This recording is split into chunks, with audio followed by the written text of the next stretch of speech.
వచ్చినటువంటి గౌరవ సభ్యులందరికీ కూడా నా నమస్కారం తెలియజేస్తున్నానండి.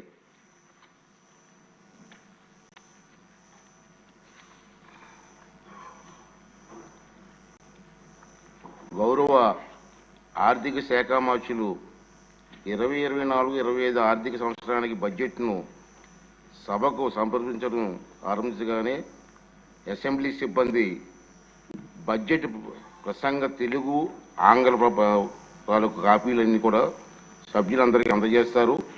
మిగిలిన బడ్జెట్ ప్రచురణ సభ్యులు సేవా కేంద్రం నుంచి కూడా బడ్జెట్ ప్రసంగాన్ని మీరు పొందవచ్చండి.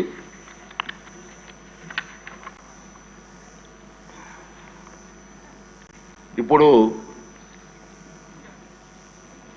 ఆర్థిక శాఖ మంత్రులు 2024-2025 సంవత్సరపు బడ్జెట్ను ప్రవేశపెడతారు. ధన్యవాదాలు అధ్యక్ష. 2024-25 ఆర్థిక సంవత్సరానికి గాను మన రాష్ట్ర వార్షిక బడ్జెట్ను మీ అనుమతితో గౌరవ సభ ముందు ఉంచుతున్నాను అధ్యక్ష. ఈరోజు నేను ప్రవేశపెడుతున్న బడ్జెట్ ప్రతిపాదనల ప్రాముఖ్యత అంకెలకు మించినది. మన రాష్ట్రాన్ని కాపాడాలని అపూర్వమైన తీర్పునిచ్చిన ప్రజల సంకల్పానికి ఇది ప్రతిబింబం. ప్రభుత్వం ఏర్పడిన వెంటనే గత ప్రభుత్వ దుష్పరిపాలన వలన మన రాష్ట్రానికి జరిగిన నష్టాన్ని ప్రజలకు తెలియజేయడం మా ప్రభుత్వ నైతిక కర్తవ్యం. మా ప్రభుత్వం వెలువరించిన 7 శ్వేతపత్రాల ద్వారా ఇది జరిగింది. సమిష్టి అవగాహనకు అవసరమైన అంశాలపై బహిరంగ చర్చను ప్రోత్సహించడం, రాష్ట్ర పునర్నిర్మాణ ప్రక్రియలో మద్దతు కూడగట్టడం వీటి ఉద్దేశం. ఈరోజు మన రాష్ట్రం ఎదుర్కొంటున్న సవాళ్లు రాష్ట్ర ఆర్థిక వ్యవహారాల దుర్వినియోగం, రాష్ట్ర వనరుల మళ్లింపు, లోపభూయిష్టమైన ఎక్సైజ్ మరియు ఇసుక విధానాల వలన సహజ వనరుల దోపిడీ వలన రాష్ట్ర ఆదాయానికి గండిపడడం, ప్రభుత్వ పన్నులను దారి మళ్లించడం ద్వారా రాబోయే 25 సంవత్సరాల భవిష్యత్తు ఆదాయాన్ని గణనీయంగా తగ్గించడం, పరిమితికి మించి రుణాలను అధిక వడ్డీ రేట్లకు తీసుకోవడం, కేంద్ర ప్రభుత్వ మార్గదర్శకాలను ఉల్లంఘించి రుణాలను తీసుకోవడం, కేంద్ర ప్రాయోజిత పథకాల నిధుల మళ్లింపు, పిల్లల పౌష్టికాహారం కోసం చిక్కి వైద్య సామగ్రి వంటి ముఖ్యమైన పథకాలకు చెల్లింపులు నిలుపుదల, స్థానిక సంస్థల నిధుల మళ్లింపు, ఉద్యోగులకు పేరుకుపోయిన బకాయిలు, వివిధ పనులకు చెందినటువంటి బిల్లుల బకాయిలు, అన్ని ప్రాజెక్టులను స్తంభింపజేయడం ద్వారా నీటిపారుదల రంగం పతనం, ఇంధన రంగం విధ్వంసం, కొత్తగా బ్యాంకింగేతర ఆర్థిక సంస్థను ఏర్పాటు ద్వారా కార్పొరేషన్ల నిధుల మళ్లింపు పై పేర్కొన్న కారణాల వలన దేశంలో తొలిసారిగా ఆర్థిక గందరగోళ పరిస్థితులు ఎదురయ్యాయి. కంట్రోలర్ అండ్ ఆడిటర్ జనరల్ వారి నివేదికలో రాష్ట్ర ఆర్థిక పరిస్థితిపై ప్రతికూలంగా వ్యాఖ్యానించడం జరిగింది. నేడు రాష్ట్ర ఆర్థిక వ్యవస్థ పతనం అంచున ఉంది. మన రాష్ట్ర ఆర్థిక వ్యవస్థను పునఃప్రారంభించి రాష్ట్ర ప్రగతిని పునర్నిర్మించడం నేటి తరం చేతుల్లో ఉంది. గౌరవ ముఖ్యమంత్రి శ్రీ నారా చంద్రబాబు నాయుడు గారి ప్రేరణే మాకు చోదక శక్తి. ఈ సందర్భంగా వారి మాటలను ఉదహరించాలని అనుకుంటున్నాను. ప్రతి సంక్షోభాన్ని అంకిత భావంతో, సృజనాత్మకతతో, నిబద్ధత మరియు కృషితో అవకాశంగా మార్చుకోండి అని. మే 24 జూన్ నెలలో జరిగిన సార్వత్రిక మరియు రాష్ట్ర శాసనసభ ఎన్నికలలో మన రాష్ట్ర ప్రజలు మా సంకీర్ణ ప్రభుత్వానికి అపూర్వమైన తీర్పునిచ్చారు. 57% ఓట్లతో 175 సీట్లకు గాను 164 సీట్లు రావడం మాకు దక్కిన గౌరవం. అసాధారణమైన ఆధిక్యతతో 93% సీట్లని మేము గెలవగలిగాం. గత ప్రభుత్వ దుర్మార్గ పాలనకు వ్యతిరేకంగా ప్రజలు చేసిన విప్లవ ప్రకటన ఇది. ఇదే సమయంలో మా ఎన్డీఏ ప్రభుత్వానికి లభించిన అద్భుతమైన ఈ ఆధిక్యత గౌరవనీయ ముఖ్యమంత్రి శ్రీ నారా చంద్రబాబు నాయుడు గారు, గౌరవనీయ ఉప ముఖ్యమంత్రి శ్రీ కొణిదెల పవన్ కళ్యాణ్ గారు మరియు గౌరవనీయ భారత ప్రధానమంత్రి శ్రీ నరేంద్ర మోడీ గారి నాయకత్వం మరియు ప్రతిభపై ప్రజలకు ఉన్న నమ్మకానికి ఇది నిదర్శనం. గౌరవ ముఖ్యమంత్రి నారా చంద్రబాబు నాయుడు గారి నాయకత్వానికి, దూరదృష్టికి మరియు ప్రజాసేవ పట్ల ఆయనకున్న అంకిత భావానికి, మన రాష్ట్ర ప్రజలు ఆయన మీద ఉంచినటువంటి అపరిమితమైన విశ్వాసానికి ఈ విజయం ఒక తార్కాణం. మన రాష్ట్ర అభివృద్ధి కోసం ఆయన ఎల్లప్పుడూ కృషి చేస్తూనే ఉన్నారు. తన అద్భుతమైన పనితీరు, నిజాయితీ మరియు సాంకేతికత పట్ల ఉన్న సమగ్ర అవగాహన, ఆధునీకరణ మరియు సాంకేతిక ఆధారిత భవిష్యత్తు కోసం వారు చూపిన దార్శనికత వారి పేరుతో పాటు మన రాష్ట్ర ప్రతిష్టను కూడా పెంపొందింపజేశాయి. మన గౌరవ సభలో ముఖ్యమంత్రి గారు 1995లోనే ఆర్థిక మంత్రిగా తన తొలి బడ్జెట్ ప్రసంగంలో ఇలా అన్నారు. వారి మొదటిసారి ఆర్థిక శాఖ మంత్రిగా చేసినటువంటి మాటలను వారి మాటల్లోనే, అధ్యక్ష, అభివృద్ధి సాధించాలంటే సామర్థ్యంతో కూడిన అమలుపరిచే విధానాలుంటే తప్ప ప్రయోజనం గల ఫలితాలు సాధించలేం. ప్రపంచవ్యాప్తంగా సాగుతున్న సమాచార విప్లవం వలన కలిగిన లాభాలను మరియు అవకాశాలను వినియోగించుకోవడానికి వీలుగా మా పాలనా యంత్రాంగాన్ని పునర్వ్యవస్థీకరించాలన్నది మా ఆశయం. పరిపాలనకు చెందిన అన్ని రంగాలలోనూ కంప్యూటర్ల వినియోగానికి ఒక బృహత్ కార్యక్రమాన్ని చేపట్టాలని భావిస్తున్నాం. ఇది మన కళ్ళ ముందు ఈరోజు కనపడుతుంది, అధ్యక్ష. ఆయన పరిపాలనా అనుభవంలోని మైలురాయి అంశాలు ఇప్పుడు చెప్పబోయే విషయాలు నిర్ధారిస్తాయి. 1995 నుండి 99 వరకు ముఖ్యమంత్రిగా ఆయన మొదటి పదవీ కాలం గణనీయమైన ఆర్థిక సంస్కరణలు, మౌలిక సదుపాయాలు అభివృద్ధి మరియు సమాచార సాంకేతిక పరిశ్రమల అభివృద్ధితో గుర్తింపు పొందింది. ఆయన ప్రగతిశీల నాయకత్వంలో ఉమ్మడి ఆంధ్రప్రదేశ్ దేశానికే చక్కటి అభివృద్ధి నమూనాగా నిలిచింది. ఉమ్మడి ఆంధ్రప్రదేశ్ రాష్ట్రాన్ని వ్యవసాయ ఆధారిత రాష్ట్రం నుంచి సాంకేతిక పరిజ్ఞానానికి మూల స్తంభంగా మరియు సమాచార సాంకేతిక సేవల కేంద్రంగా మార్చడంలో ఆయన కీలక పాత్ర పోషించారు.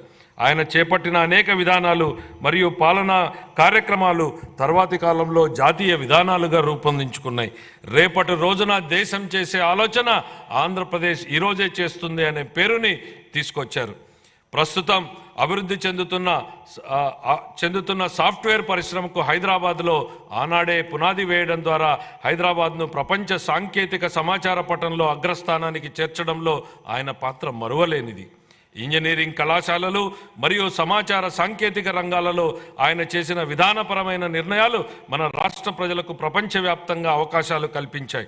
ఈ కారణంగా గ్రామీణ ప్రాంతాలకు చెందిన సామాన్య ప్రజలు సైతం ప్రపంచవ్యాప్తంగా విజయ శిఖరాలను అధిరోహించగలిగారు.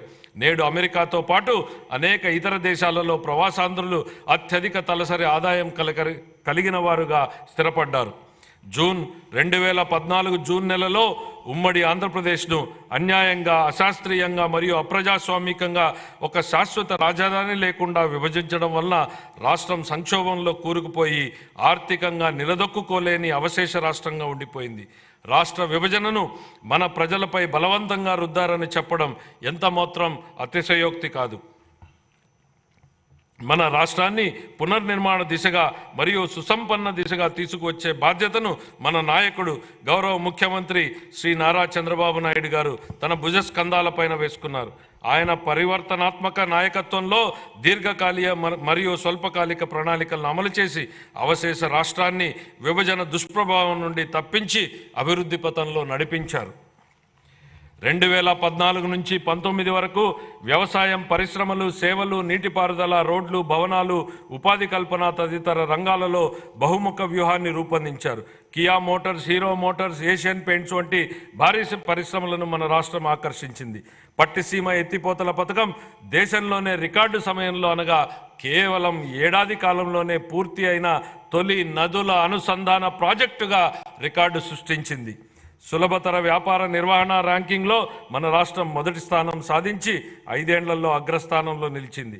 ఇంధన రంగంలో సంస్కరణలు తీసుకురావడంతో పాటు పునరుత్పాదక ఇంధనాన్ని ప్రోత్సహించడం ద్వారా 2018 నాటికి మన రాష్ట్రం ఇంధన మిగులు రాష్ట్రంగా నిలిచింది.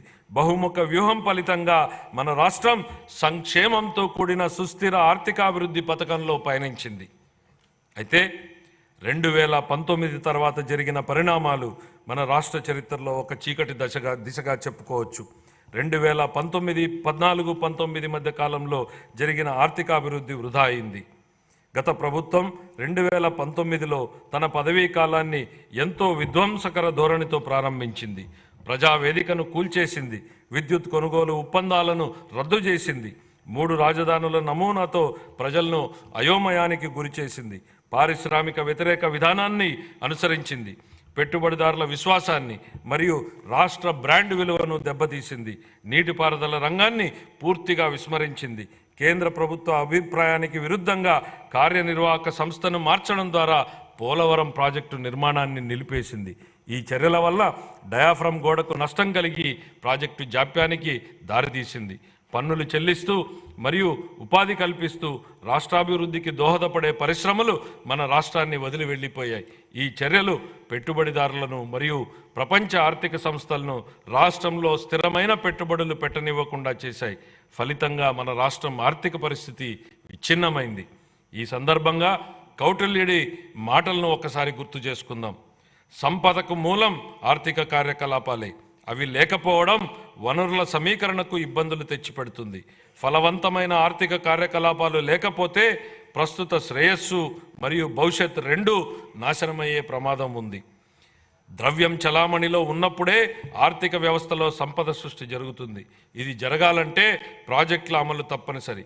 కానీ గత ప్రభుత్వం ఉత్పాదకత మూలధన వ్యయాన్ని నిలిపివేయడం ద్వారా 2014-19 సంవత్సరాల మధ్య అత్యంత వేగంగా అభివృద్ధి చెందుతున్న రాష్ట్రాలలో ఒకటిగా ఉన్న మన రాష్ట్ర ఆర్థిక వ్యవస్థ 2019-24 సంవత్సరాల మధ్య గడ్డు స్థితికి చేరుకోవడానికి కారణమయ్యింది.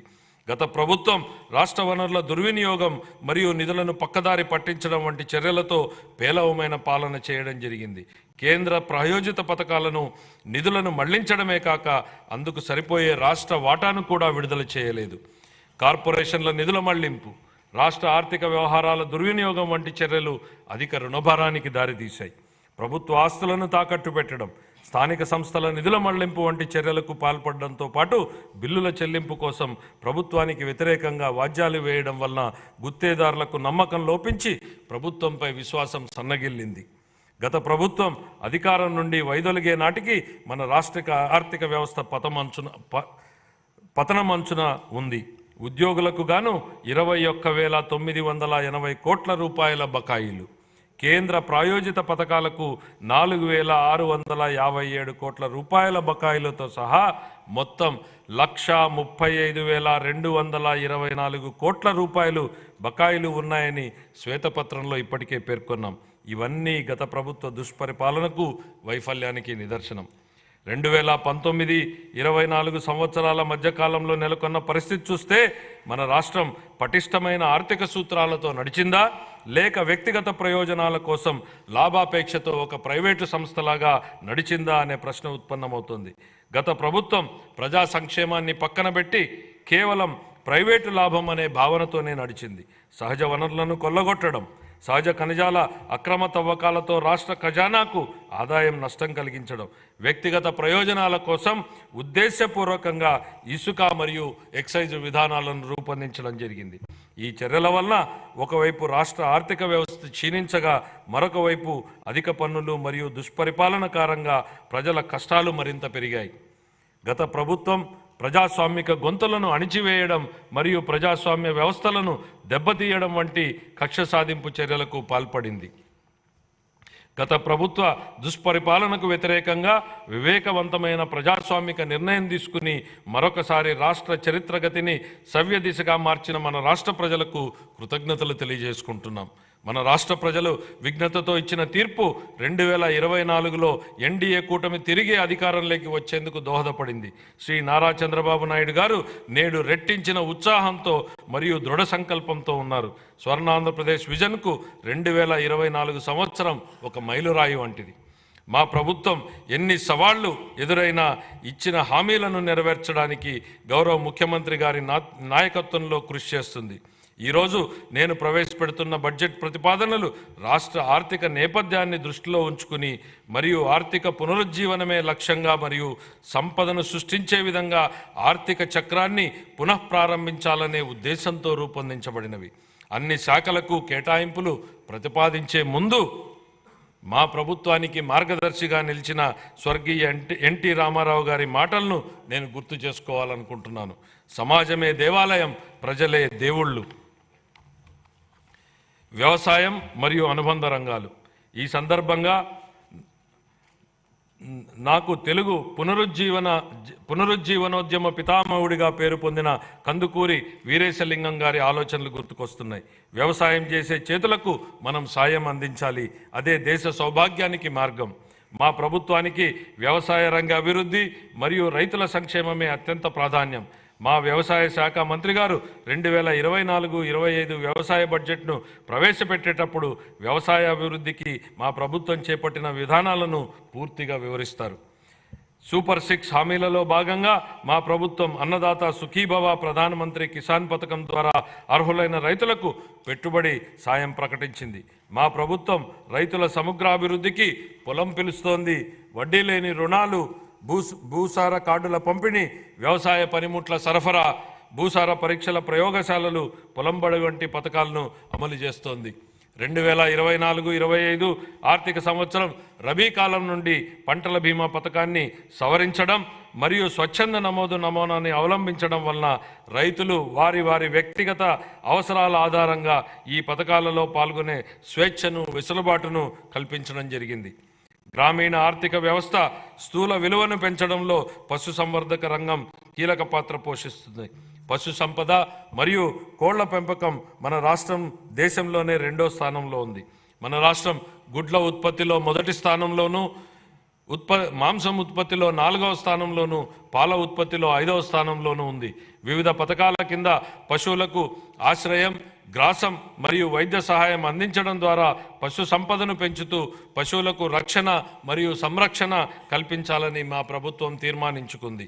పశువుల ద్వారా జీవనోపాధిని పొందుతున్నటువంటి యాదవులు, కురుమలు మరియు ఇతర వర్గాల ఆదాయాన్ని పెంచడానికి మా ప్రభుత్వం కృతనిశ్చయంతో ఉంది.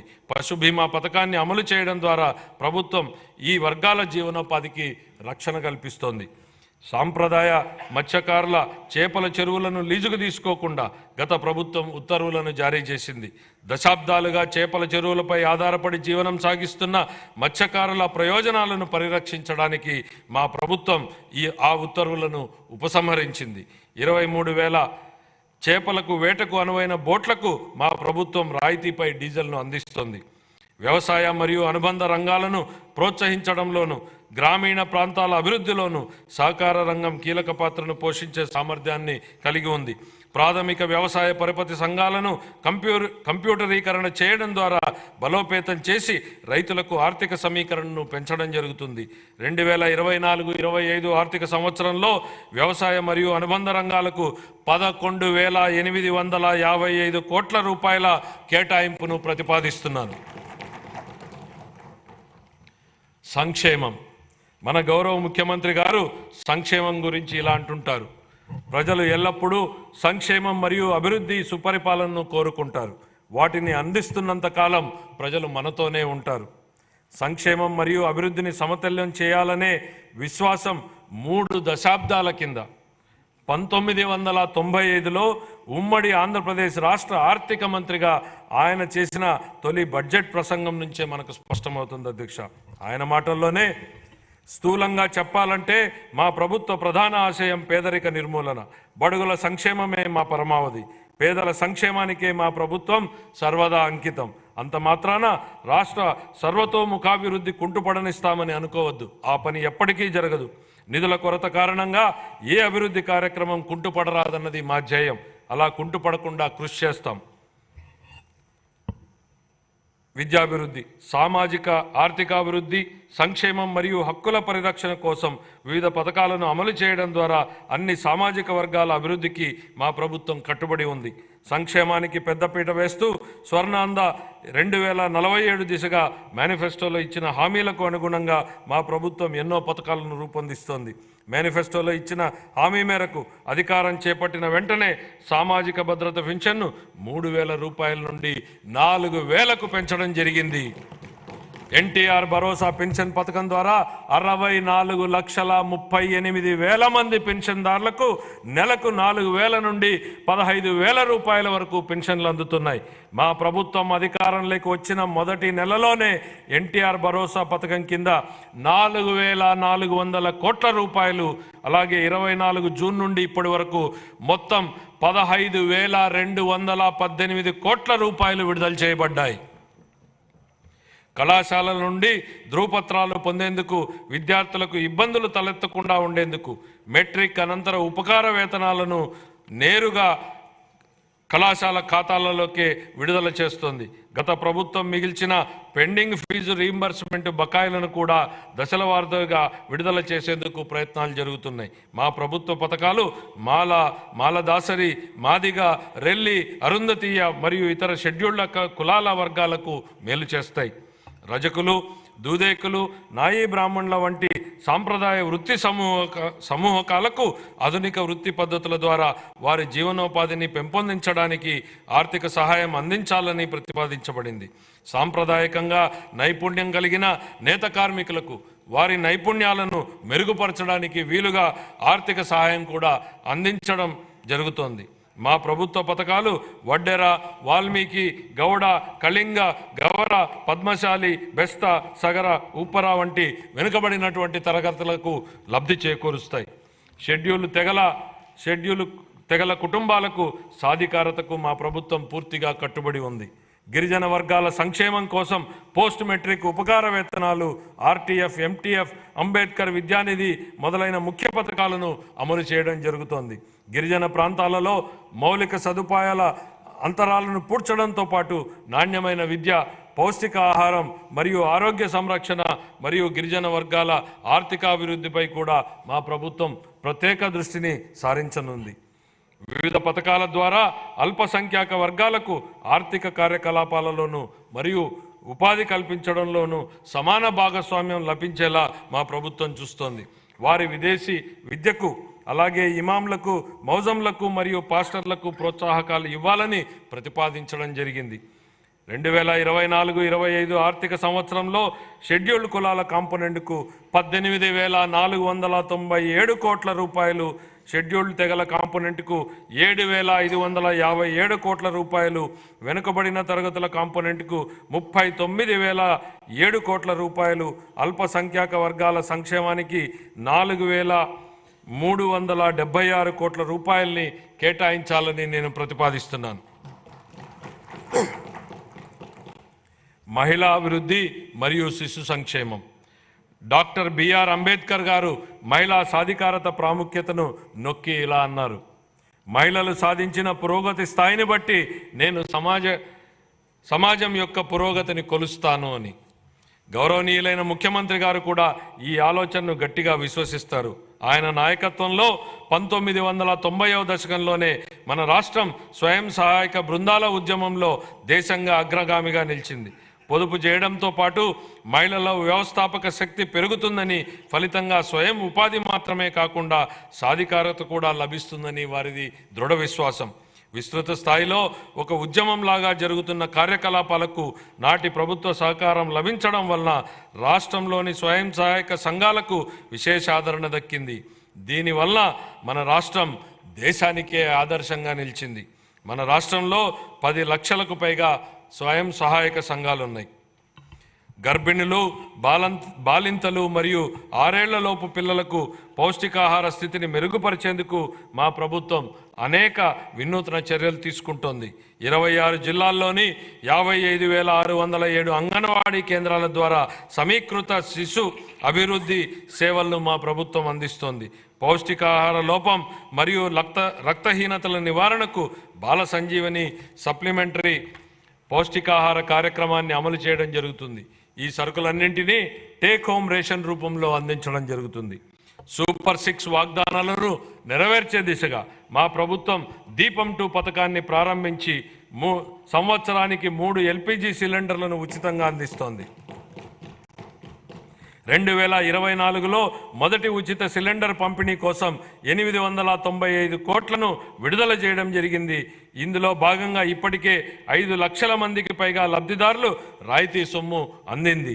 ప్రజా రవాణా బస్సులలో మహిళలకు ఉచిత ప్రయాణాన్ని ప్రవేశపెడతామని ఇచ్చిన మరో హామీని కూడా త్వరలో అమలు చేయడం జరుగుతుంది. ఈ కార్యక్రమం యొక్క ముఖ్య ఉద్దేశం శ్రామిక శక్తిలో మహిళల భాగస్వామ్యాన్ని పెంచడమే. 2024-25 ఆర్థిక సంవత్సరానికి మహిళాభివృద్ధి శిశు సంక్షేమ శాఖకు 4,285 కోట్ల రూపాయల కేటాయింపును ప్రతిపాదిస్తున్నాను. నైపుణ్యాభివృద్ధి. నైపుణ్యాభివృద్ధి ప్రాధాన్యత గురించి చైనా తత్వవేత్త లావో జూ ఇలా అన్నారు: ఒక మనిషికి ఆహారంగా ఒక చేపను ఇస్తే ఒకరోజు ఆహారాన్ని మాత్రమే ఇచ్చినట్లవుతుంది. అందుకే అతనికి చేపలు పట్టడం నేర్పించు, జీవితాంతం తిండి పెట్టినట్టు అవుతుంది. 2014-19 కాలంలోనే గౌరవ ముఖ్యమంత్రి నారా చంద్రబాబు నాయుడు గారు నైపుణ్యాభివృద్ధి, విద్య మరియు దీర్ఘకాల పరిష్కారాల ప్రాముఖ్యతను అర్థం చేసుకుని అనేక నైపుణ్యాభివృద్ధి కార్యక్రమాలకు శ్రీకారం చుట్టడం జరిగింది. ఈరోజు గౌరవ మానవ వనరుల అభివృద్ధి శాఖ మంత్రి శ్రీ నారా లోకేష్ గారు నైపుణ్య గణన అనేటువంటి వినూతన కాన్సెప్ట్కు నాయకత్వం వహిస్తున్నారు. ప్రపంచంలో తొలిసారిగా మా ప్రభుత్వం రాష్ట్ర స్థాయిలో నైపుణ్య గణను నిర్వహిస్తోంది. ఇది మన శ్రామిక శక్తి యొక్క నైపుణ్యాలను మరియు సామర్థ్యాలను అర్థం చేసుకోవడానికి, తదనుగుణంగా పరిశ్రమలకు అవసరమైన నైపుణ్యాలను గుర్తించడానికి సహాయపడుతుంది. ఇది 20 లక్షల మందికి ఉపాధి అవకాశాలు కల్పించేందుకు అవసరమైన నైపుణ్యాలను అందించే కార్యక్రమాల రూపకల్పనకు దోహదపడుతుంది. ఇదే సమయంలో మా ప్రభుత్వం 192 నైపుణ్య కేంద్రాలు, నైపుణ్య కళాశాలలు మరియు నైపుణ్య విశ్వవిద్యాలయాల ద్వారా నైపుణ్య రంగంలో మౌలిక వనరులను బలోపేతం చేస్తుంది. ప్రాధాన్య రంగాలలో విదేశీ ఉపాధి అవకాశాలను అందిపుచ్చుకునేలా తయారు చేయడమే స్కిల్ ఇంటర్నేషనల్ యొక్క తాజా ప్రయత్నం. 2024-25 సంవత్సరానికి గాను నైపుణ్యాభివృద్ధి శాఖకు 1215 కోట్ల రూపాయల కేటాయింపును ప్రతిపాదిస్తున్నాను. పాఠశాల విద్య. ప్రభుత్వం మరియు ప్రైవేటు పాఠశాలలో 1వ తరగతి నుంచి 12వ తరగతి వరకు చదివే పిల్లల తల్లులకు తల్లికి వందనం పథకం ద్వారా ఆర్థిక సహాయాన్ని అందిస్తూ మా ప్రభుత్వం సూపర్ 6 హామీని నెరవేరుస్తుంది. పేదరికం కారణంగా ఏ పిల్లవాడు విద్యకు దూరం కాకూడదు అనేది ఈ పథకం లక్ష్యం. ఇందుకే మధ్యలో చదువు మానేసిన పిల్లల సంఖ్యను గణనీయంగా తగ్గించడానికి సహాయపడుతుంది. పాఠశాలల్లో మౌలిక సదుపాయాలను, విద్యార్థుల అభ్యసన ఫలితాలను మెరుగుపరిచేందుకు మా ప్రభుత్వం సమగ్ర సంస్కరణలు చేపడుతోంది. మన యువతకు ఉపాధి అవకాశాలు కల్పించడానికి మరియు విద్యా వ్యవస్థలో యువ ఉపాధ్యాయులను నూతన శక్తి నింపేందుకు ఖాళీగా ఉన్న 16,347 పోస్టులను భర్తీ చేసే దిశగా మెగా డిఎస్సి నియామకాన్ని ప్రకటించడం జరిగింది. ఇది మా ప్రభుత్వం తీసుకున్న ప్రధాన నిర్ణయాలలో ఒకటి. ముఖ్యమైన పథకాలకు ప్రముఖ విద్యావేత్త సర్వేపల్లి రాధాకృష్ణన్ మరియు సామాజిక కార్యకర్త శ్రీమతి డొక్కా సీతమ్మ గారి పేర్లను మా ప్రభుత్వం పెట్టింది. ఉపాధ్యాయుల బోధనపై మరింత దృష్టి పెట్టేందుకు వీలుగా అవసరమైన యాప్లను తొలగించడం ద్వారా ఉపాధ్యాయులపై యాప్ల భారాన్ని తగ్గించడం జరిగింది. ఇంటర్ విద్యార్థులకు ఉచితంగా పాఠ్యపుస్తకాలు మరియు బ్యాగులు అందించడం జరిగింది. 2024-25 ఆర్థిక సంవత్సరానికి గాను పాఠశాల విద్యాశాఖకు 29,909 కోట్ల రూపాయల కేటాయింపును ప్రతిపాదిస్తున్నాను.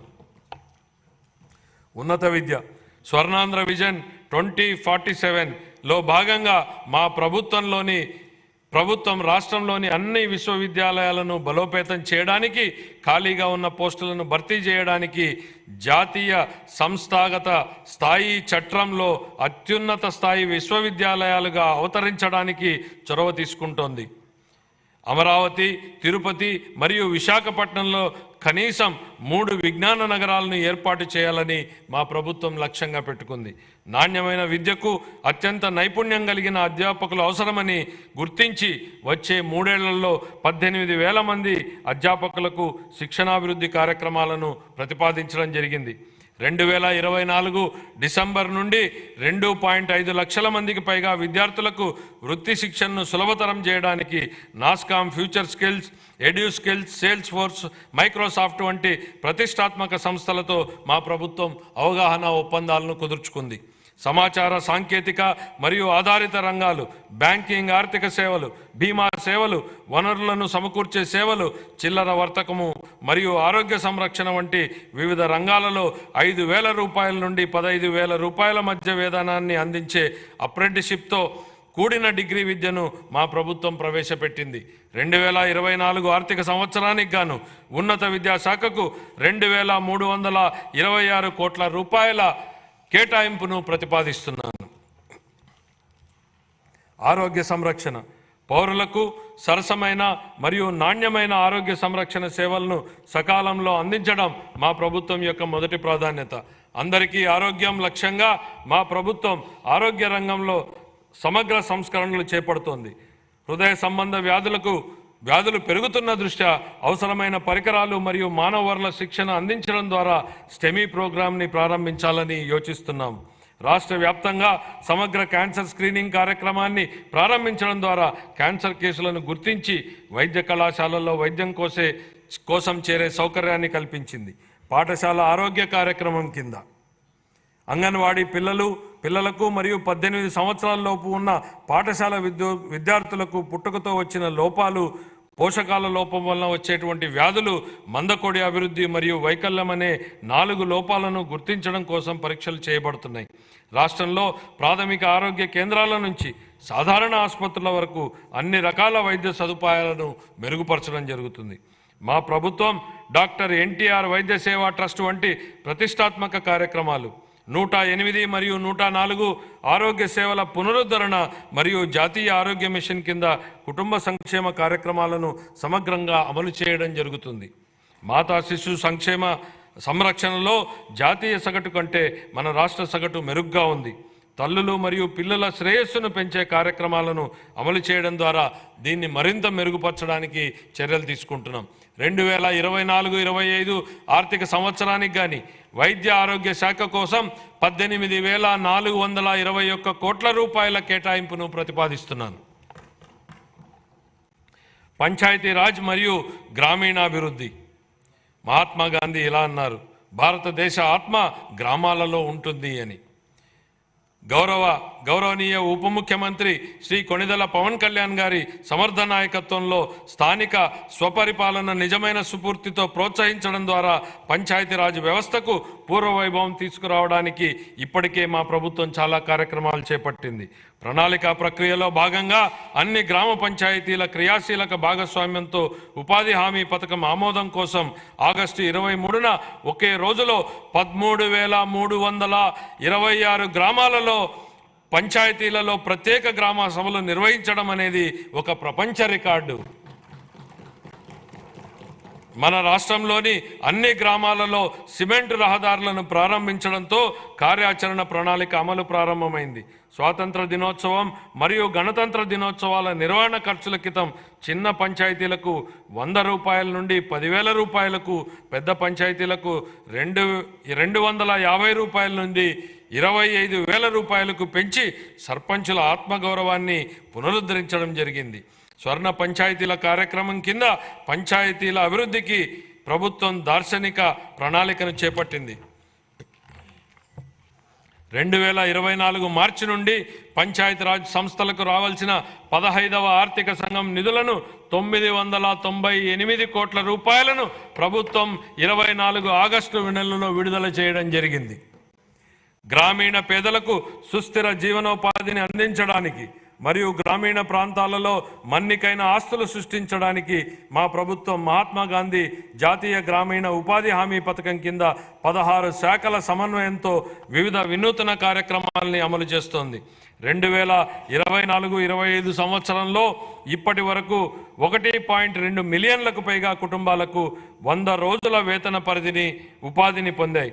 ఉద్యానవనం, సేద్యపు కుంటలు, పశు సంవర్ధక ఆవాసాలు వంటి ప్రాజెక్టులతో పాటు పైకప్పు నీటి సంరక్షణ, ఇంకుడు గుంతలు, చెక్ డ్యాంలతో పాటు సహజ వనరుల నిర్వహణ ప్రాజెక్టులు చేపట్టడం జరిగింది.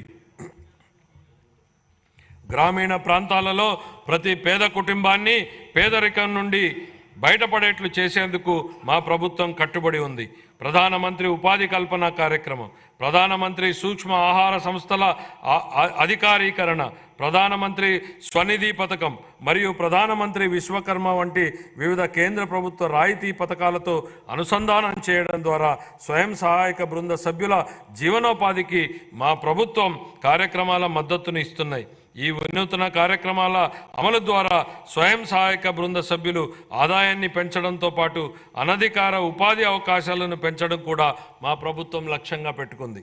అదనంగా ఓపెన్ నెట్వర్క్ డిజిటల్ కామర్స్ను ప్రోత్సహించడం ద్వారా మా ప్రభుత్వం స్వయం సహాయక బృంద మహిళలకు వారి వారి వ్యాపారాలను విస్తరించుకోవడానికి వీలు కల్పిస్తోంది.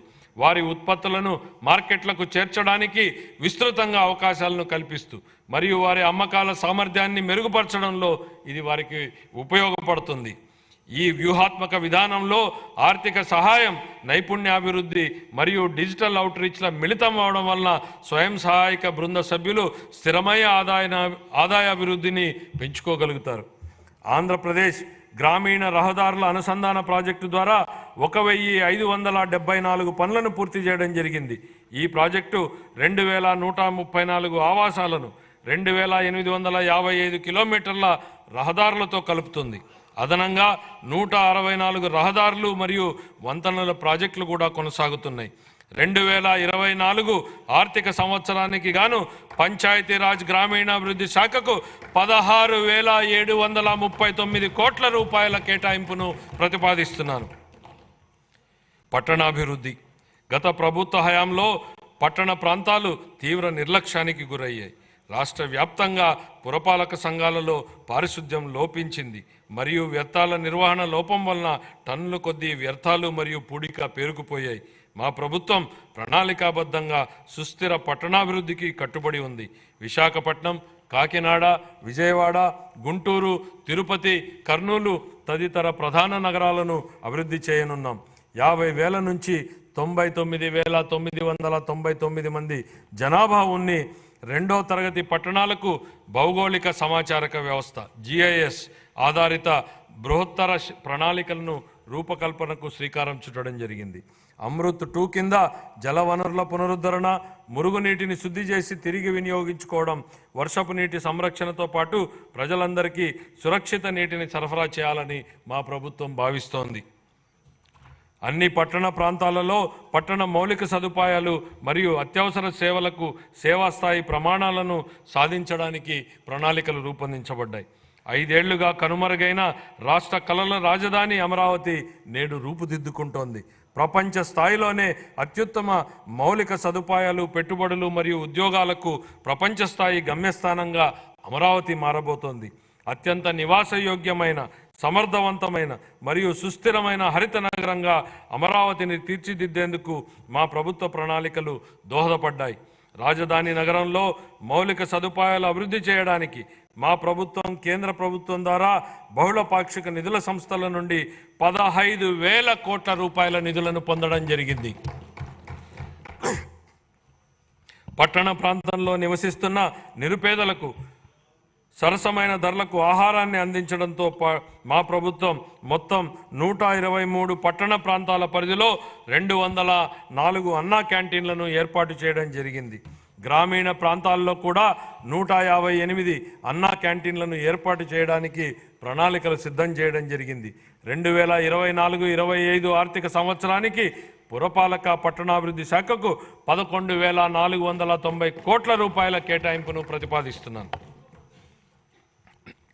గృహ నిర్మాణం. 2029 నాటికి అందరూ ఇళ్లు నిర్మించి ఇవ్వాలన్న మా ప్రభుత్వం కృతనిశ్చయంతో ఉంది. ప్రధానమంత్రి ఆవాస్ యోజన, NTR నగరాలు పథకం కింద ఆర్థికంగా వెనుకబడిన వర్గాలకు 25 లక్షల ఇళ్ల పట్టాలు ఇవ్వాలని లక్ష్యంగా పెట్టుకోవడం జరిగింది. ఈ నిర్ణయం ఆర్థికంగా వెనుకబడిన వర్గాల సంక్షేమ కార్యక్రమానే కాకుండా రాష్ట్ర ఆర్థిక కార్యకలాపాలకు కూడా ఊతమిస్తోంది. ఈ కార్యక్రమం కింద ఇంటి స్థలాన్ని కానీ పక్కా ఇళ్ళు లేని వారికి ఇళ్ల స్థలాల పట్టాలు మంజూరు చేయడం జరుగుతుంది. ప్రధానమంత్రి ఆవాస్ యోజన కింద 6.9 లక్షల ఇళ్ళు, ప్రధానమంత్రి ఆవాస్ యోజన కింద 1.79 లక్షల గ్రామీణ ఇళ్లను పూర్తి చేయాలని ప్రతిపాదించడం జరిగింది. ప్రధానమంత్రి జన్మన్ పథకం కింద నిస్సహాయ గిరిజన సమూహాల కోసం 15,000 పైగా గృహాలను పూర్తి చేయాలని ప్రతిపాదించడం జరిగింది. అన్ని శాఖల సమన్వయంతో హౌసింగ్ లేఅవుట్లలో మౌలిక సదుపాయాలను అభివృద్ధి చేయడానికి మా ప్రభుత్వం కట్టుబడి ఉంది. 2024-25 ఆర్థిక సంవత్సరానికి గృహ నిర్మాణ శాఖకు 4,012 కోట్ల రూపాయల కేటాయింపుని ప్రతిపాదిస్తున్నాను. జలవనరుల నిర్వహణ. సాగునీటి రంగాన్ని గత ప్రభుత్వం పూర్తిగా నిర్లక్ష్యం చేసింది. వంశధార స్టేజ్ 2, హంద్రీనీవా సుజల స్రవంతి రెండవ దశ, వెలుగొండ ప్రాజెక్టు, తోటపల్లి బ్యారేజు, గజపతి నగరం బ్రాంచ్ కెనాల్, చింతలపూడి ఎత్తిపోతల పథకం, Pulichintala, Gundlakamma reservoir, Somasila Swarnamukhi link canal వంటి సాగునీటి ప్రాజెక్టుల్లో ఏ ఒక్కదానిలోనూ పురోగతి లేదు. పోలవరం విషయంలో కేంద్ర జలశక్తి మంత్రిత్వ శాఖకు చెందిన పోలవరం ప్రాజెక్టు అథారిటీ సలహాలను పట్టించుకోకుండా నిర్మాణ కీలక దశలో ఉన్నప్పుడు ఏజెన్సీని హఠాత్తుగా మార్చడం వలన డయాఫ్రమ్ గోడ కూలి ప్రాజెక్టు నిర్మాణంలో తీవ్ర జాప్యం జరిగింది. ప్రాజెక్టు ప్రయోజనాల కోసం ఏళ్ల తరబడి ఎదురు చూస్తున్న ఆంధ్ర, ఉత్తరాంధ్ర మరియు రాయలసీమ వాసులకు ఈ జాప్యం కలవరపెడుతోంది.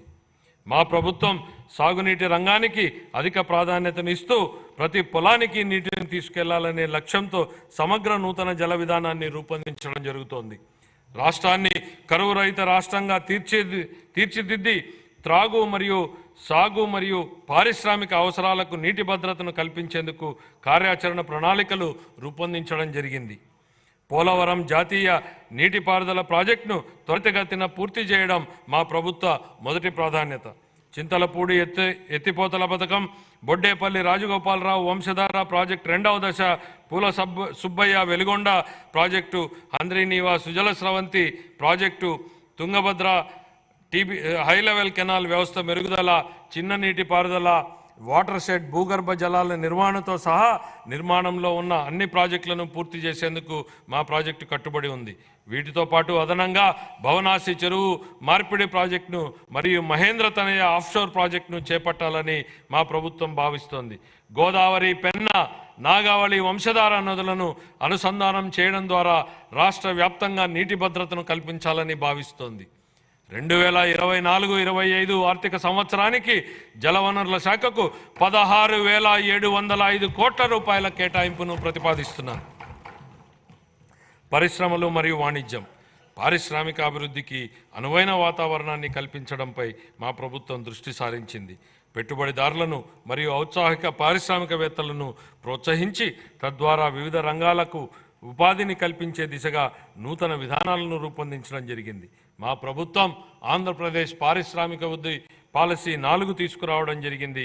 ఆంధ్రప్రదేశ్ సూక్ష్మ మరియు చిన్న మధ్య తరహా అభివృద్ధి పాలసీ 4 తక్షణమే ఉపయోగించుకునేట్లుగా ప్రైవేటుగా పారిశ్రామిక వాడల ఏర్పాటుకు ఒక ప్రత్యేక విధానం, ఆంధ్రప్రదేశ్ ఫుడ్ ప్రాసెసింగ్ 4వ పాలసీలను మా ప్రభుత్వం తీసుకురావడం జరిగింది.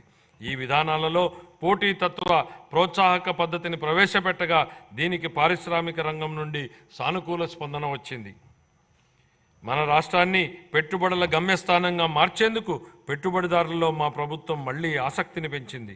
2024-25 ఆర్థిక సంవత్సరానికి పరిశ్రమలు, వాణిజ్య శాఖకు 3,127 కోట్ల రూపాయల కేటాయింపును ప్రతిపాదిస్తున్నాను. ఇంధన రంగం,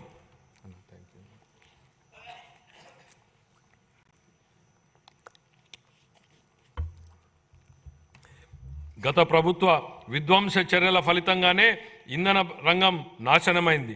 గత ప్రభుత్వం ప్రమాణ స్వీకారోత్సవ వేదిక నుండే విద్యుత్ కొనుగోలు ఒప్పందాలను రద్దు చేస్తున్నట్లు ప్రకటించడం ద్వారా ఈ విధ్వంసం ప్రారంభమైంది. ఈ చర్య రాష్ట్ర ఇంధన రంగ పునాదులను కదిలించింది. అంతేకాక ఇంధన రంగ విస్తరణ ప్రణాళికలను విచ్ఛిన్నం చేయడం ద్వారా విద్యుత్ కొరతకు కారణమయ్యింది.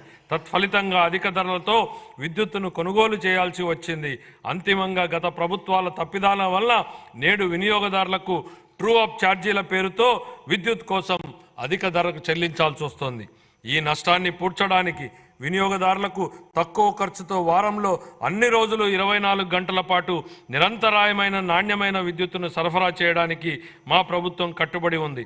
రాష్ట్రంలో సుస్థిరత, ఇంధన పరివర్తన మరియు క్లీన్ ఎనర్జీ సాంకేతికతలను ప్రోత్సహించేందుకు నూతన సమగ్ర ఆంధ్రప్రదేశ్ సమీకృత క్లీన్ ఎనర్జీ విధానం 2024ను ప్రకటించడం జరిగింది. పునరుత్పాదక ఇంధనం, పంపుడు స్టోరేజ్ పవర్, హరిత హైడ్రోజన్ మరియు దాని ఉత్పన్నాలను ప్రోత్సహించడానికి కొత్త విధానం మార్గాన్ని సుగమం చేస్తుంది. అంతేకాక రాష్ట్రాన్ని పెట్టుబడులు ఆకర్షించే గమ్యస్థానంగా కూడా మారుస్తుంది. మా ప్రభుత్వం ఆక్వా రైతులకు తక్కువ ధరకే విద్యుత్తును సరఫరా చేస్తూ షెడ్యూల్డ్ కులాలు మరియు షెడ్యూల్ తెగల వారి కాలనీలో ప్రతి ఇంటికి నెలకు 400 యూనిట్ల విద్యుత్తును అందిస్తోంది. ధోబీ ఘాట్లకు అలాగే దారిద్ర్య రేఖకు దిగువనున్న రజక సామాజిక వర్గం వారు నిర్వహిస్తున్న లాండ్రీలకు, దారిద్ర్య రేఖకు దిగువనున్న నాయీ బ్రాహ్మణులు చౌరశాలలకు, దారిద్ర్య రేఖకు దిగువనున్న స్వర్ణకారుల దుకాణాలకు, దారిద్ర్య రేఖకు దిగువనున్న అత్యంత వెనుకబడిన కులాలకు మరియు చేనేత కార్మికులకు ఉచితంగా లేదా రాయితీపై విద్యుత్ అందించబడుతోంది. 2024-25 ఆర్థిక సంవత్సరానికి గాను ఇంధన శాఖకు 8,207 కోట్ల రూపాయల కేటాయింపును ప్రతిపాదిస్తున్నాను. రవాణా మరియు రోడ్లు మరియు భవనాలు, రహదారుల నిర్వహణ మరియు మరమ్మతుల విషయంలో గత పాలకులు నిర్లక్ష్యం వహించడంతో పాటు రాష్ట్రంలో రహదారుల కంటే గుంతలే ఎక్కువగా ఉన్నాయి. ఏళ్ల తరబడి నడుస్తున్న మౌలిక సదుపాయాల పురోగతికి విఘాతం కలిగింది. ఒకప్పుడు 2019 నాటికి నాణ్యమైన రహదారుల అనుసంధానం ఉన్న రాష్ట్రం 2024 నాటికి గుంతలమయమైన రహదారులతో సతమతమవుతోంది. సంక్రాంతి నాటికి రాష్ట్రంలో అన్ని రహదారులు గుంతలు లేకుండా ఉండాలనే లక్ష్యంతో మన గౌరవ ముఖ్యమంత్రి గారు గుంతలు లేని రహదారుల ఆంధ్రప్రదేశ్ అనే మిషన్కు శ్రీకారం చుట్టారు. వీటి పునర్నిర్మాణ ప్రయత్నాలు జరుగుతున్నాయి. అనుసంధానతను మరింత బలోపేతం చేయడానికి గతిశక్తి కార్యక్రమానికి అనుగుణంగా రాష్ట్ర రహదారి మౌలిక సదుపాయాలను జాతీయ గ్రిడ్తో మా ప్రభుత్వం అనుసంధానం చేస్తోంది. Amaravati outer ring road project గత ప్రభుత్వ హయాంలో నిలిచిపోయింది. 189 కిలోమీటర్ల పొడవైన Amaravati outer ring road express way పునరుద్ధరణకు కేంద్ర ప్రభుత్వం ఆమోదం తెలిపింది. ఈ ప్రాజెక్టు రాజధానిని రాష్ట్రంలో ఇతర ప్రాంతాలతో అనుసంధానం చేస్తుంది. ఈ ప్రాజెక్టు మన రాష్ట్రంలో ప్రాంతీయ అనుసంధానతను మరియు ఆర్థికాభివృద్ధిని పెంపొందిస్తుంది. మన రాష్ట్రంలో 687 కిలోమీటర్ల మేర 6 వరుసల జాతీయ రహదారి ప్రాజెక్టు పనులను ఎంతో పురోగతిలో ఉన్నాయి. వీటిలో బెంగళూరు కడప విజయవాడ, రాయపూర్ విశాఖపట్నం, చిత్తూరు తాడ్చూరు, రేణిగుంట నాయుడుపేట, విజయవాడ పశ్చిమ బైపాస్, నాయుడుపేట తూర్పు కనుపూరు వంటి ముఖ్యమైన రహదారులు ఉన్నాయి. వీటితో పాటు 4 వరుసల జాతీయ రహదారులైన హైదరాబాద్ విశాఖపట్నం, బెంగళూరు చెన్నై ఎక్స్ప్రెస్ రహదారుల్లో 165 కిలోమీటర్ల మేర పనులు పురోగతిలో ఉన్నాయి. న్యూ డెవలప్మెంట్ బ్యాంక్ ఆర్థిక సహకారంతో మండల అనుసంధాన మరియు గ్రామీణ అనుసంధానత అభివృద్ధి ప్రాజెక్టు మరియు ఆంధ్రప్రదేశ్ రహదారులు వంతెనల పునర్నిర్మాణ ప్రాజెక్టులను మా ప్రభుత్వం అమలు చేస్తుంది. ఈ ప్రాజెక్టులను జిల్లా ప్రధాన కేంద్రాలు మరియు మండల కేంద్రాల మధ్య, అదేవిధంగా అన్ని మండల కేంద్రాల మధ్య 2 వరుసల రహదారుల అనుసంధానతను కల్పించడానికి 2,522 కిలోమీటర్ల రహదారులను ఈ పరిధిలోకి తీసుకువస్తాము. వాహనాలు త్వరితగతిన నడిచేందుకు వీలుగా ప్రధానమైన జిల్లా రహదారుల ఉపరితలాన్ని మెరుగుపరచడానికి 2,199 కిలోమీటర్ల మేర పనులను మంజూరు చేయడం జరిగింది. వీటిని 2025 మార్చి నాటికి పూర్తి చేయాలని మా ప్రభుత్వం లక్ష్యంగా పెట్టుకుంది. గిరిజన ప్రాంతాలతో హరిజన అనుసంధానాన్ని మెరుగుపరచడం కోసం మరియు వరదల వలన దెబ్బతిన్న రహదారులకు మరమ్మతులు చేయడం కోసం 99 రాష్ట్ర రహదారులు మరియు 134 జిల్లా ప్రధాన రహదారులను జాతీయ వ్యవసాయ మరియు గ్రామీణాభివృద్ధి బ్యాంకు నిధులతో పూర్తి చేయడానికి మా ప్రభుత్వం ప్రాధాన్యతనిస్తోంది. జూన్ 24 నుండి మా ప్రభుత్వం రహదారుల రంగానికి 600 కోట్ల రూపాయలను విడుదల చేసింది. రాష్ట్ర విపత్తు నివారణ నిధి ఎన్డీఆర్ఎఫ్ మరియు రాష్ట్ర విపత్తు ప్రతిస్పందన నిధుల కింద కేటాయింపులతో సహా 2024-25 ఆర్థిక సంవత్సరానికి గాను రవాణా, రోడ్లు మరియు భవనాల శాఖకు 9,554 కోట్ల రూపాయల కేటాయింపును ప్రతిపాదిస్తున్నాను. యోజన, పర్యాటక మరియు సాంస్కృతిక శాఖ మన రాష్ట్రానికి చెందిన క్రీడాకారులు జాతీయ మరియు అంతర్జాతీయ స్థాయిలో రాణించి రాష్ట్రానికి గర్వకారణంగా నిలుస్తున్నారు. మా ప్రభుత్వం క్రీడాకారులను ప్రభుత్వ ఉద్యోగాలలో 3% రిజర్వేషన్లను ప్రకటించింది. ఇది దేశంలోనే అత్యధికం. మా ప్రభుత్వం ప్రతిపాదించిన ఆర్థిక ప్రోత్సాహాలు కూడా దేశంలోనే అత్యధికం. అందరికీ క్రీడలు ప్రతిభను పెంపొందించడం, స్పోర్ట్స్ ఎకోసిస్టమ్, క్రీడా సంస్కృతి మరియు పర్యావరణ వ్యవసాయ క్షేత్రస్థాయి నుంచి అంతర్జాతీయ స్థాయి వరకు బలోపేతం చేయడం అనే 4 వ్యూహాత్మక స్తంభాలతో కొత్త క్రీడా విధానం 24-29 కాలానికి మా ప్రభుత్వం తీసుకొస్తోంది. ఆర్థిక మరియు సామాజిక అభివృద్ధి కోసం క్రీడలను ప్రోత్సహించడం మరియు ఆరోగ్యకరమైన జీవనం కోసం క్రీడలను ప్రజా ఉద్యమంగా మార్చడంపై మా ప్రభుత్వ క్రీడల విధానం దృష్టి సారిస్తుంది. గౌరవ ముఖ్యమంత్రి గారు పర్యాటక రంగానికి పరిశ్రమ హోదాను కల్పించారు. ఇది ఒక చారిత్రాత్మక చర్య. ఇది ప్రైవేటు పెట్టుబడులను గణనీయంగా ఆకర్షించే విధంగా రాష్ట్ర సామర్థ్యాన్ని మరింత పెంచింది. మన రాష్ట్రంలో పర్యాటక రంగం ఉద్యోగాల కల్పనకు ఒక గొప్ప వరం. ఆధ్యాత్మిక పర్యాటక రంగాన్ని ప్రోత్సహించడం ద్వారా పర్యాటక రంగాన్ని అభివృద్ధి చేయడానికి మా ప్రభుత్వం ప్రణాళికలు రూపొందిస్తోంది. పర్యావరణ మరియు వివిధ పర్యాటక ప్రదేశాలను ఏకకాలంలో అనుసంధానించే విధంగా పరిశ్రమ పర్యాటక రంగాన్ని, సముద్ర తీరక పర్యాటక కేంద్రాలను, ఆరోగ్య పర్యాటక కేంద్రాలను, చారిత్రాత్మక వారసత్వ ప్రదేశాలను అభివృద్ధి చేయడం ద్వారా పర్యాటక రంగాన్ని ప్రోత్సహించడాన్ని మా ప్రభుత్వం లక్ష్యంగా పెట్టుకుంది. 2024-25 ఆర్థిక సంవత్సరానికి యోజన, పర్యాటక మరియు సాంస్కృతిక శాఖకు 322 కోట్ల రూపాయల కేటాయింపును ప్రతిపాదిస్తున్నాం. పోలీసు శాఖ గత 5 ఏళ్లలో పోలీసు శాఖను నిర్లక్ష్యం చేయడం వలన ఆ శాఖ నైతిక స్థైర్యం మరియు నిర్వహణ సామర్థ్యం తీవ్రంగా దెబ్బతిన్నాయి. ముఖ్యంగా తగినన్ని అలవెన్సులు చెల్లించకపోవడం వలన మరియు ఉద్యోగుల బకాయిలను చెల్లించకపోవడం వలన పోలీసు శాఖ ఉద్యోగుల్లో తీవ్ర ఇబ్బందులకు గురి అయ్యారు.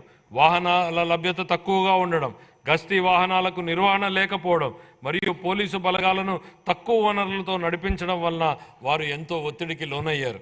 ఇది ప్రజా అవసరాల కోసం మరియు వేగంగా మరియు సమర్థవంతంగా స్పందించే వారి సామర్థ్యానికి ఆటంకం కలిగించింది. సీసీ కెమెరాల నిర్వహణ వంటి సాధారణ పనులకు కూడా గత ప్రభుత్వం నిధులను అవసరమైన మేరకు విడుదల చేయలేదు. ఈ క్లిష్టమైన సమస్యలను గుర్తించిన మా ప్రభుత్వం ఆధునీకరణ మరియు సమకాలీన సవాళ్లకు ధీటుగా పోలీస్ శాఖను సన్నద్ధం చేయడంపై దృష్టి సారించి ఈ శాఖ సామర్థ్యాలను పునరుద్ధరించడానికి మరియు పెంచడానికి నిర్ణయాత్మక చర్యలు చేపట్టింది.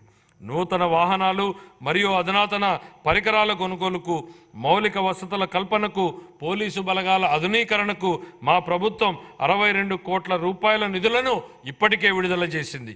పోలీసు శాఖకు పూర్వ వైభవాన్ని తీసుకురావడానికి గౌరవ ముఖ్యమంత్రి గారు సమూల మార్పునకు ఆమోదం తెలిపారు. శ్రీకాకుళం, చిత్తూరు, ప్రకాశం మరియు రాజమహేంద్రవరాలలో కొత్తగా ప్రత్యేక 4 పోలీస్ బెటాలియన్లను ఏర్పాటు చేయడం జరుగుతుంది. అంతేకాక 300 మంది మహిళా సహాయక డెస్క్లను మరియు సైబర్ నేరాలను అరికట్టడానికి ప్రతి జిల్లాలో సైబర్ పోలీస్ స్టేషన్లను కూడా ప్రత్యేకంగా ఏర్పాటు చేయడం జరుగుతుంది. మాదక ద్రవ్యాల కేసులో సత్వర పరిష్కారానికి రాష్ట్ర వ్యాప్తంగా 13 ఫాస్ట్ ట్రాక్ NDPS కోర్టులను ఏర్పాటు చేస్తున్నాం. ఆధునీకరించబడిన మరియు తక్షణమే ప్రతిస్పందించగలిగే సమర్థవంతమైన పోలీస్ దళాలను పునర్నిర్మించే దిశగా చేపట్టిన ఈ చర్యలను మా ప్రభుత్వ నిబద్ధతను సూచిస్తాయి. గత ప్రభుత్వ హయాంలో యువత గంజాయి వాడకం విపరీతంగా పెరిగింది. ఆ సమయంలో దేశంలో పట్టుబడిన మాదక ద్రవ్యాల మూలాలు మన రాష్ట్రంలో ఉండడం సిగ్గుచేటు. అధ్యక్ష, మాదక ద్రవ్యాల విస్తృత వినియోగ వ్యతిరేక కార్యక్రమంలో భాగంగా మా ప్రభుత్వం మాదక ద్రవ్యాల వినియోగ వ్యతిరేక టాస్క్ ఫోర్స్ను ఏర్పాటు చేసింది. విద్యార్థులు గంజాయి మరియు పొగాకు వాడకుండా ఉండేందుకు వారిలో అవగాహన పెంచే సమగ్ర కార్యక్రమాలను ప్రవేశపెట్టడం జరిగింది. ఈ మాదక ద్రవ్యాలు మరియు పొగాకు వ్యతిరేక కార్యక్రమాలు క్రియాశీలక పాత్రను పోషించేందుకు ఉన్నత విద్యా సంస్థల్లోని 3172 యూనిట్లకు శిక్షణ ఇచ్చేందుకు ప్రణాళికలు రూపొందిస్తున్నామని గౌరవ సభకు తెలియజేస్తున్నాను. 2024-25 ఆర్థిక సంవత్సరానికి గాను పోలీసు శాఖకు 8495 కోట్ల రూపాయల కేటాయింపును ప్రతిపాదిస్తున్నాను. పర్యావరణం, అటవీ మరియు శాస్త్ర సాంకేతిక పరిజ్ఞానం, జాతీయ ప్రమాణాలకు ధీటుగా పచ్చదనాన్ని మెరుగుపరచడం ద్వారా పౌరులకు సుస్థిర జీవన ఆవాసాల కల్పనకు మా ప్రభుత్వం కృషి చేస్తోంది. ఈ దిశగా వనం ప్రకృతి పిలుస్తోంది తీర ప్రాంత ఆవాసాల అభివృద్ధి, మడ అడవుల పెంపకం మొదలైన పథకాల ద్వారా స్థిరమైన ఆదాయ కల్పన జరుగుతోంది. అన్ని శాఖల మరియు వివిధ వర్గాల ప్రజల భాగస్వామ్యం మరియు కేంద్ర రాష్ట్ర పథకాల నిధుల సమీకరణ ద్వారా ఇది జరుగుతోంది. పరిశుభ్రమైన మరియు ఆరోగ్యకరమైన నగరాల కోసం బహిరంగ ప్రదేశాలలో పచ్చదనాన్ని ఇచ్చే నగర వనాలను నిర్వహించడం మరియు విస్తరించడం ద్వారా వాతావరణ మార్పులను తట్టుకునే నగరాలను అభివృద్ధి చేయడానికి నగర వనం పథకాన్ని మా ప్రభుత్వం అమలు చేస్తోంది. 2024-25 ఆర్థిక సంవత్సరానికి గాను పర్యావరణ, అటవీ, శాస్త్ర, సాంకేతిక శాఖకు 687 కోట్ల రూపాయల కేటాయింపును ప్రతిపాదిస్తున్నాను. 2022-23 ఖాతాలు. ఆంధ్రప్రదేశ్ అకౌంటెంట్ జనరల్ వారు ఖరారు చేసిన ఆర్థిక లెక్కల ప్రకారం 2022-23 ఆర్థిక సంవత్సరానికి గాని రెవెన్యూ లోటు 43,488 కోట్ల రూపాయలు మరియు ద్రవ్యలోటు 52,509 కోట్ల రూపాయలుగా చెప్పడం జరిగింది. రెవెన్యూ లోటు మరియు ద్రవ్యలోటు వరుసగా 3.3% గాను 3.98% గాను ఉన్నాయి. 2023-24 సవరించిన అంచనాల ప్రకారం 2023-24 ఆర్థిక సంవత్సరానికి రెవెన్యూ వ్యయం 2,12,450 కోట్ల రూపాయలు కాగా మూలధన వ్యయం 23,330 కోట్ల రూపాయలు. 2023-24 ఆర్థిక సంవత్సరంలో రెవెన్యూ లోటు దాదాపు 38,682 కోట్ల రూపాయలు కాగా ఇదే కాలానికి ద్రవ్యలోటు దాదాపు 62,720 కోట్ల రూపాయలు. ఇది రాష్ట్ర స్థూల దేశీయ ఉత్పత్తిలో వరుసగా 2.65% గాను మరియు 4.3% గాను ఉన్నాయి. 2024-25 బడ్జెట్ అంచనాలు. 2024-25 ఆర్థిక సంవత్సరానికి నేను 2,94,427.25 కోట్ల రూపాయల వ్యయాన్ని ప్రతిపాదిస్తున్నాను. ఇందులో రెవెన్యూ వ్యయం అంచనా 2,35,916.99 కోట్ల రూపాయలు మరియు మూలధన వ్యయం అంచనా 32,712.84 కోట్ల రూపాయలు. ఇదే కాలానికి రెవెన్యూ లోటు 34,743.38 కోట్ల రూపాయలు మరియు ద్రవ్యలోటు 68,742.65 కోట్ల రూపాయలుగా ప్రతిపాదిస్తున్నాను. రాష్ట్ర స్థూల దేశీయ ఉత్పత్తిలో రెవెన్యూ లోటు 4.19% గాను మరియు ద్రవ్యలోటు 2.12% గాను ఉండవచ్చు. ముగింపు. నేను ముందే చెప్పినట్టుగా మన రాష్ట్ర ప్రగతి పునఃప్రారంభానికి మరియు పునర్నిర్మాణానికి ఈ బడ్జెట్ ఒక తొలిమెట్టు. తమ కుటుంబాలలోని ప్రతి ఒక్కరికి ఆరోగ్యం, విద్య, జ్ఞానం, నైపుణ్యం మరియు సంపదలు కలగాలని ప్రతి కుటుంబం కూడా కలలు కంటుంది. ఈ కలలు సాకారం అవ్వడానికి మా ప్రభుత్వం కట్టుబడి ఉంది. మన రాష్ట్ర ప్రజలు వారి ఆశలు నెరవేర్చుకునేటందుకు అపూర్వమైన తీర్పునిచ్చారు. ప్రజలు మేమిచ్చిన హామీలపై నమ్మకం ఉంచారు. ఈ హామీలను నిలబెట్టుకోవాల్సినటువంటి బాధ్యత మా ప్రభుత్వంపై ఉంది. మా ప్రభుత్వం ముందున్న ఈ సవాళ్లను గౌరవ ముఖ్యమంత్రి గారి నాయకత్వంలో మేము అధిగమించగలమని విశ్వసిస్తున్నాం. స్వర్ణాంధ్రలో జీవించాలనే ప్రజల ఆశలను సాకారం చేయడానికి మా ప్రభుత్వ నిబద్ధతను పునరుద్ఘాటిస్తున్నాను. సరళమైన ప్రభుత్వం, ప్రతిభావంతమైన పాలన అనే సూత్రంతో పాలనను క్రమబద్ధీకరించడమే మా ప్రభుత్వ లక్ష్యం. స్వామి వివేకానందుడి స్ఫూర్తిదాయకమైన మాటలతో నా ప్రసంగాన్ని ముగిస్తున్నాను. మనం ఎలా ఉన్నామో దానికి మనమే బాధ్యులం. మనం ఎలా ఉండాలనుకున్నా అలా మనల్ని తయారు చేసుకునే శక్తి మనకుంది. మనం ఇప్పుడు ఉన్నది మన గత చర్యల ఫలితమైతే భవిష్యత్తులో మనం ఏమి కావాలనుకుంటున్నామో అది మన ప్రస్తుత చర్యల ద్వారా ఖచ్చితంగా నిర్ణయించబడుతుంది. కాబట్టి ఎలా నడుచుకోవాలో మనం తెలుసుకోవాలి. ఈ మాటలతో నేను ఇప్పుడు బడ్జెట్ను గౌరవ సభ ఆమోదం కోసం సమర్పిస్తున్నాను. జై ఆంధ్రప్రదేశ్, జై హింద్.